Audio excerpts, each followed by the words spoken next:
ইউক্রেনের শহর খার্কভ দখলে কোনো পরিকল্পনা নেই রাশিয়ার, এমনটাই জানিয়েছেন রাশিয়ার প্রেসিডেন্ট ভ্লাদিমির পুতিন। রাশিয়ার সীমান্ত থেকে কাছে অবস্থিত ইউক্রেনের দ্বিতীয় বৃহত্তম শহর খার্কভ।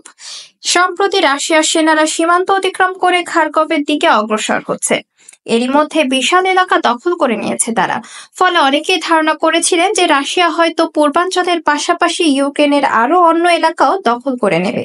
তবে আরটির খবরে বলা হয়, বন্ধু রাষ্ট্র চীন সফরকালে পুতিন খার্কভ দখল করবে না বলে জানিয়েছেন। চীনের হারবিন ইনস্টিটিউট অফ টেকনোলজিতে সাংবাদিকদের সঙ্গে কথা বলার সময় তিনি বলেন, মস্কো তার নিজের পরিকল্পনা অনুযায়ী যুদ্ধ পরিচালনা করছে। খার্কভ অঞ্চলে রাশিয়ার সাম্প্রতিক অভিযানের জন্য ইউক্রেনই দায়ী, কারণ তারাই এই অঞ্চল থেকে রাশিয়ার বেলগোরদ শহরে নিয়মিত গোলা ছুড়ে। ইউক্রেনের হামলার কারণে বেলগোরদের বেসামরিক মানুষ মারা যাচ্ছে। সবকিছু স্পষ্ট, তারা বেসামরিকদেরই টার্গেট করছে। কিয়েভকে বারবার সতর্ক করেছিল রাশিয়া, কিন্তু তারা শোনেনি।